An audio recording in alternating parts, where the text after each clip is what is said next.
ETF index mutual funds నేర్చుకుని stock మార్కెట్లో రాణించాలనుకుంటున్నారా? వెంటనే ఈ నెంబర్కి కాల్ చేయండి. హాయ్ హలో నమస్తే, welcome back to Suman TV. ప్రస్తుతం మనతో పాటు ఉన్నారు ఫ్యామిలీ కౌన్సిలర్ రజనీ రామ గారు. నమస్తే మ్యామ్. నమస్తే ప్రవీణ. మ్యామ్, మనం చాలా వీడియోలు చేసాం ఈ మధ్య కాలంలో భార్య బాధితులు ఎక్కువైపోతున్నారని. ఇందులో చిన్న చితకా వాళ్ళే కాదు, బిలియనర్స్ కూడా భార్య బాధితుల్లో ఉన్నారు. ఆ కోవకు చెందిన వాళ్ళే ప్రసన్న శంకర్ నారాయణ. మరి ఇది చూస్తే అసలు చాలా ట్విస్టులు మీద ట్విస్టులే ఉన్నాయి. ఇక్కడ ఏంటంటే కోర్టులే మెయింటెనెన్స్ డిమాండ్ చేయడం అనమాట. అసలు ఒక్కసారి ఆయన ఇంకా ఏంటంటే అంత టెక్కీ సాఫ్ట్వేర్ అయ్యుండి కూడా, అంత బిలియనర్ అయ్యుండి కూడా ఈరోజు మనకి మరి బయటకు వచ్చారు అంటే ఒక భార్య బాధితుడు, దీన్ని ఎలా చూడొచ్చు అంటారు? ఒకసారి భర్తలందరికీ కూడా మరి జాగ్రత్త అని చెప్పాలా, మరి భార్యలకు జాగ్రత్త అని చెప్పాలా, చెప్తే వింటారా వాళ్ళు అసలు మాట అంటే? ఒకసారి ఈయన ఇష్యూ తీసుకుంటే మీ అనలైసిస్. ఫస్ట్ ఆఫ్ ఆల్ ఏంటంటే, ఉన్నవాడైనా పేదవాడైనా ఆడు మనిషే. మనిషికి ఎప్పుడైనా ఏ బుద్ధి అయినా పుట్టచ్చు. నెంబర్ 2 ఏంటంటే, భార్య బాధితుడు అంటే డబ్బు ఉన్న వాళ్ళ బాధలు అని చెప్పుకోవచ్చు. అంటే ఇప్పుడు ఇందులో మనం చూస్తే కనుక ఒక రేంజ్లో ఉన్నాయి విషయాలు. మరి అంత డబ్బు ఉంది కాబట్టి ఆ రేంజ్లో ఉంటాయి. అది ఇంకోటి ఏంటంటే అక్రమ సంబంధాలు. ఈ 3 అనమాట అక్కడ. అది స్వభావ సిద్ధమైన మనిషి తత్వం ఎట్లా ఉంటుందంటే, కోరికలు పుట్ట. ఆ కోరికలకి అతీతంగా ఉన్న మానవుడే లేడు. సో డబ్బు ఉండనివ్వండి, డబ్బు లేకపోనివ్వండి, మనసులో ఏ కోరికైనా పుట్టచ్చు. ఏ కోరికైనా పుడితే దాన్ని ఎంతమంది కంట్రోల్లో ఉంచుకుంటున్నారు, జీవితాలని ఎంతవరకు సాఫీగా తీసుకెళ్ళగలుగుతున్నారు ముందుకి అనేది ఇక్కడ పాయింట్. ఇప్పుడు ఈవిడ కూడా ఏదో దీప, ఆ దీప అనే ఆవిడ కూడా ఇది అక్రమ సంబంధమైనటువంటి విషయం. ఇది ఇలాంటి కేసులో ఏంటంటే ఎంత డబ్బున్నా కూడా చూడండి వీళ్ళకి ఏదో అసంతృప్తులు ఉంటాయి. ఇంకొకటి ఏంటంటే వీళ్ళది మంచి కుటుంబం, లవ్ మ్యారేజ్ వీళ్ళది. వీళ్ళు ప్రాపర్ వచ్చేసి చెన్నై, తమిళనాడు అనుకుంటా. వీళ్ళేమో US లో చదువుకున్నారు, కొంతకాలం అక్కడ ఉన్నారు. వెల్ ఎడ్యుకేటెడ్స్, పెద్ద పెద్ద బిజినెస్లు ఫౌండర్ అయిన ఈ సాఫ్ట్వేర్ కంపెనీలు ఏవేవో ఉన్నాయి, మల్టీ కంపెనీస్ ఉన్నాయి, దానికి ఆయన ఫౌండర్. అలాగే సింగపూర్లో కూడా ఎస్టాబ్లిష్ చేసి పెద్ద పెద్ద మల్టీనేషనల్ కంపెనీస్ అక్కడ సెటిల్ అయిపోయారు వీళ్ళు. చూడండి ఎక్కడి నుంచి ఎక్కడికి వెళ్ళి ఎక్కడికి వచ్చి ఎక్కడ అంటే వీళ్ళు ఎంత హైఫైసో మనకు అర్థం అవుతుంది. అంత ఎడ్యుకేటెడ్స్, తర్వాత అంత డబ్బు ఉన్న వాళ్ళు, ఎంత హుందాగా, ఎంత క్లాస్గా, ఎంత పాష్గా, ఎంత ఒక మంచి పద్ధతులు అంటే డిసిప్లిన్డ్గా ఉండే వ్యక్తులు లాగా నాకైతే అనిపించింది. ఉండవలసిన వాళ్ళు అలాంటి వాళ్ళు కూడా రోడ్డుకు వచ్చేసారు. ఏంటంటే ఇది దీనికి ముందు చెప్పాను నేను, మనిషి కోరికలకి అతీతుడేం కాదు. ఇప్పుడు ఈవిడికి కూడా ఒక బాబు పుట్టాడు, 9 సంవత్సరాలంటే 10-11 ఏళ్ళు పెళ్ళి అయి ఉంటుంది. మరి ఇంత జర్నీ చేసి కూడా ఇప్పుడు ఈ బుద్ధి పుట్టడం అంటే, అవతల ఒకడు ఉంటాడు, కన్ను వేస్తారు అంటారు కదా, కన్ను వేసిన వాడు ఒకడు ఉంటాడు. ఇప్పుడు మనం చూడండి అనుకుంటాం మనల్ని ఎవరు చూడట్లేదని, ఎవడో ఒకడు కన్ను వేస్తాడు మన మీద. అందుకనే చెప్తారు చాలా జాగ్రత్తగా ఉండాలి, ఎవరి కన్ను పడకూడదు అని అంటారు.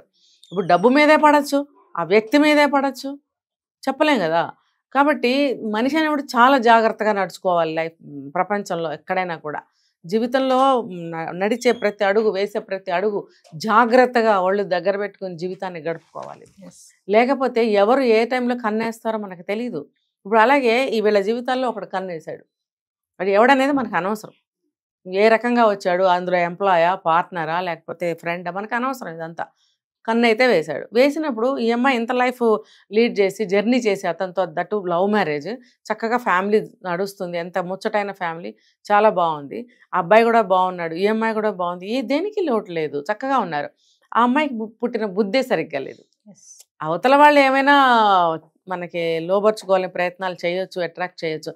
మన బుద్ధి, మన కంట్రోల్ ఏమైంది, మన వ్యక్తిత్వం ఏమైంది, మన ప్రిస్టేజ్, చదువుకున్న చదువు, ఎంత ఎటువంటి స్థానంలో ఉన్నారు వీళ్ళు. ఆ ప్రిస్టేజ్ని కూడా మర్చిపోయి ఇటువంటి తక్కువ పని, ఇటువంటి తప్పుడు పనికి ఆమె లోన్ అయింది. అంటే మనిషి ఈజ్ ఈక్వల్ టు కోరిక, అంతే. కోరిక జయిస్తుంది ఇలాంటి వాళ్ళ విషయంలో. ఇక్కడ కూడా అదే జరిగింది. ఇది ఎంతవరకు ఇది శాశ్వతమా అనేది ఆలోచించుకోవాలి. భర్త, జీవితం, పిల్లలు ఇది ముఖ్యం అని అనుకోలేకపోయింది తను. అంటే కొంతమంది అలా అదే ఇంపార్టెంట్ అనుకుంటారు. కమింగ్ టు మేడం భరణం విషయంలో అదే. తర్వాత ఆమె అనేక కేసులు కోర్టులకు వెళ్ళడం, చెన్నైలో కేసు వేయడం, అతను వేస్తే అక్కడ మరి అక్కడ పోలీసులు మరి ఏం చేశారు, మన ఇండియన్ ఇది ప్రకారం వాళ్ళ ఇన్వెస్టిగేషన్ ప్రకారం మరి ఈ అబ్బాయినే ఇరికించారు అంతే కదా. మరి ఆ అమ్మాయికి చెప్పిందే వింటారు. మరి దాని గురించి మనం ఏం చెప్పాలి? ఎంతో మంది పాపం చెప్తున్నారు. మొన్న ఒకటి విన్నా నేను, మేబీ కోర్టు మూవీలో అనుకుంటా, లేకపోతే ఎక్కడ విన్నా నేను. ఏమంటున్నారంటే మన ఇండియాలో న్యాయ వ్యవస్థ ఎలా ఉందో చెప్పడానికి నిదర్శనం పెండింగ్లో ఉన్న కేసులు, తర్వాత ఎవరికైతే జడ్జిమెంట్ ఇచ్చామో ఆ కేసులు, జడ్జిమెంట్ ఎలా ఇచ్చారు, న్యాయం జరిగిందా, అసలు జరిగిందా, ఎన్ని కేసులకు న్యాయం జరిగిందని క్వశ్చన్ చేశారు. కాబట్టి న్యాయ వ్యవస్థ ఇలా ఉంది, కేసులు పెండింగ్లోనూ ఉన్నాయి, జడ్జిమెంట్ అయిపోయిన వాటికేమో న్యాయం జరిగిందా అని ఒక క్వశ్చన్ నడుస్తుంది. సో మన న్యాయ వ్యవస్థ అలా ఉంది కాబట్టి ఏదో ఆయనకి అన్యాయం జరిగింది, ఆ అమ్మాయి గెలిచింది. ఇది 9 కోట్లు భరణం. అంటే ఇప్పుడు ఆయనకి అన్ని వేల కోట్లు ఉన్నాయి కాబట్టి ఆయన ఇవ్వగలిగాడు. ఇప్పుడు ఇది దృష్టిలో పెట్టుకుని ప్రతి అమ్మాయి, ఇప్పుడు మనం చాలా కేసులు ఈ మధ్య చూసాం, భరణం కోసం అని చెప్పి అతుల్ సుభాష్ బెంగళూరు, అతను ఒక సామాన్యమైనటువంటి సాఫ్ట్వేర్ ఎంప్లాయీ, అతన్ని కోట్ల మీదే డిమాండ్ చేసింది. అతను మరి తలతాకొట్ట పెట్టి ఎలా తీసుకొచ్చి పాపం ఇచ్చాడు, కానీ ఆ బాధ భరించలేక ఆత్మహత్య చేసుకున్నాడు. ఇప్పుడు ఆవిడ హ్యాపీ, తన లైఫ్ తను లీడ్ చేస్తుంది. తప్పు తను చేసింది తప్పు కదా, పాపం. ఒక వ్యక్తిని పొట్టన పెట్టుకుంది, అది పాపం. అలాగే జరుగుతున్నాయి చాలా వరకు. భరణం పేరు మీద ఆ వ్యక్తిని మానసికంగా కూనీ చేయడము, ఆస్తిపాస్తుల్ని కొల్లగొట్టుకోవడము, ఇది ఎంతవరకు కరెక్ట్? కావాలని కూడా మేడం ఇక్కడ ఒకటి ఆలోచిస్తే, మహిళలు కావాలని కూడా అంటే కుటుంబాలను ఇట్లా విడదీసుకోవడము, ఈ భరణం మెయింటెనెన్స్ వస్తుంది అని చెప్పి కూడా ఇల్లీగల్ కాంటాక్ట్స్ పెట్టుకోవడము, భర్తల్ని ఇలా వేధించడము, అంటే ఇలా చాలా తయారవుతున్నారు. అంటే దీన్ని ఈ భరణం కోసమే ఇల్లీగల్ కాంటాక్ట్స్ పెట్టుకున్నారు అంటే నేను చెప్పలేను, కానీ వన్స్ ఆ ఇల్లీగల్ కాంటాక్ట్ పెట్టుకున్న తర్వాత ఆ వ్యక్తికి, ఆ అమ్మాయికి అటువంటి ఆలోచనలు కనుక వస్తే, విడిపోవాలి, విడిపోయినా కూడా నాకు భరణం వస్తుంది అనే ఆలోచనలు చేస్తే, మీరు అన్నట్టు అక్రమ సంబంధాన్ని ఇంకా కొనసాగిస్తుంది, భర్త మీద భరణం కోసం కేసు వేస్తుంది. కొన్ని కేసుల్లో ఏంటంటే ఏదన్నా తేడా వస్తే కేసు వేయడము, భరణం ఎక్కువగా అడగడం అనేది కూడా జరుగుతుంది. అయితే ఏమైనా సరే అక్రమ సంబంధం పెట్టుకుని అదంతా బయటపడి ఇంకా దారి లేదు, విడాకులు తీసేసుకోవాలనుకున్నప్పుడు చాలామంది, అందరూ చేస్తున్న పని ఇదే. చేసింది నువ్వు తప్పు, అతను భరణం ఎందుకు నువ్వు తీసుకోవాల్సి వస్తుంది, ఎందుకు అతను ఇవ్వాలి?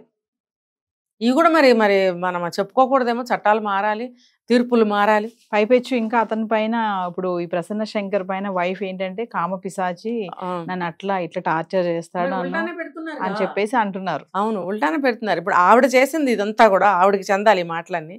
మరి అతను కూడా చాలా సున్నితమైన మనసు కలిగిన వాళ్ళనే ఉన్నాడు. తర్వాత అంత బిజినెస్ మ్యాను, సమాజంలో ప్రపంచవ్యాప్తంగా ఇప్పుడు అతనికి ఎంత బ్యాడ్ నేమ్ వస్తుంది. ఇప్పుడు ఒక కంట్రీ కాదు, ఇక్కడి నుంచి మళ్ళీ వెళ్ళి సింగపూర్లో కేసు వేసి అక్కడ అతను ఇవన్నీ చేశాడని చెప్తే వాళ్ళు కూడా ఎంత నమ్మలేదు, ఫేక్ అని తేలిపోయింది. మళ్ళీ బాబుని తీసుకుని అమెరికా వెళ్ళిపోయి అక్కడ కేసు పెట్టింది, మరి అక్కడ కూడా నడవలేదు. మరి చివరికి ఇండియాలోనే ఎలా జరిగింది అంటే ఇంకా ఎక్స్ట్రా భరణం కోసం. ఇప్పుడు ఆ అమ్మాయి సహజంగానే డబ్బు గల వ్యక్తి అయి ఉండొచ్చు, ఫ్యామిలీ అయి ఉండొచ్చు, ఇతని దగ్గర తీసుకున్నది కూడా ఎక్కువ మొత్తమే. ఇంకా ఎందుకు అత్యాశకు పోతే ఏమవుతుందంటే అవమానం పాలవుతారు. ఇప్పుడు అదే జరిగింది. ఇప్పుడు నువ్వు ఎంత ఇచ్చారో తీసుకో, లేదంటే అదే సమయంలో ఇంకొంచెం డిమాండ్ చేసుకో, అంతేగాని నువ్వు తర్వాత అక్కడికి వెళ్ళి ఇక్కడికి వెళ్ళి అసలు నువ్వు హాస్యం పాలైపోయావు. ఓ పక్కన ఆ బాబుని ఇంకా నీకు ఇవ్వరని చెప్పి కూడా అంటున్నారు, ఆ తండ్రి దగ్గరే ఉండాలని కూడా అంటున్నారు. ఆల్రెడీ తండ్రికి హ్యాండ్ ఓవర్ చేశారు. చేసినప్పుడు నువ్వు ఏ సోర్స్ తోటి ఇంకా అసహ్యమైనటువంటి రీతిలో నువ్వు ఎలా పోరాడతావు? దేనికి? ఇంకా చాలా ఇచ్చారు కదా, మళ్ళీ మంత్లీ 3.5 lakhs ఆవిడకి, తర్వాత 9 crores ఇచ్చారు ఆల్రెడీ. ఇంకా నీకు ఉంటాయి ఏవో, అవన్నీ చూసుకోవచ్చు. కానీ ఇలా ఇంకా కోట్లు అంటేనే కదా అతుల్ సుభాష్ అట్లా ఆత్మహత్య చేసుకున్నాడు. ఇది ప్రతి వాళ్ళు ఆలోచించారు. నువ్వు తప్పుదారి బట్టి మన చట్టాలు కూడా మారాలని నేను ప్రతిసారి చెప్తూ ఉంటాను. నువ్వు తప్పుదారిలో వెళ్ళి అతన్ని ఎందుకు భరణం అడుగుతావు? విడాకులు తీసుకున్నందుక? విడాకులు నీ కోసం తీసుకున్నావు, నువ్వు వేరే అతని కోసం వెళ్ళిపోవాలనుకుని నువ్వు విడాకులు తీసుకున్నావు కాబట్టి వెళ్ళిపోవాలి. కానీ ఇతను ఏదన్నా తప్పు చేశాడా నీకు భరణం ఇవ్వడానికి? ఇతను నీ జీవితానికి అన్యాయం చేస్తే, నీకేమన్నా ద్రోహం చేస్తే నువ్వు అడుగు, ఇంకా డిమాండ్ చేయి. నీ జీవితం నష్టపోయింది కాబట్టి. నువ్వు ఇక్కడ ఎక్కడ నష్టపోయావు? నువ్వు మానసికంగా ఆనందంగా ఉన్నావు, మరి నీకు కావాల్సిన విధంగా నువ్వు ఉంటున్నావు ఫిజికల్గా, ఇంకా ఆస్తిపాస్తులు ఉండనే ఉంటాయి. అతను కూడా ఇచ్చాడు, చాలా ఇచ్చాడు. నువ్వు తప్పు చేసినా కూడా అతను చాలా ఇచ్చాడు. మరి ఇంకా ఎందుకు నీకు ఇంకా డిమాండ్స్? సిగ్గుగా అనిపించట్లేదా?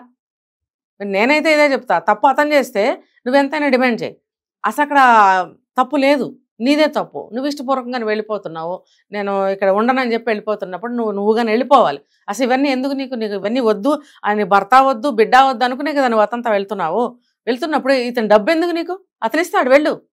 నేను ప్రతి స్త్రీకి నేను ఇదే చెప్తున్నా, మీరు వేరే వాళ్ళతో వెళ్ళిపోతే వెళ్ళిపోండి, అన్నీ అతనే ఇవ్వాలి.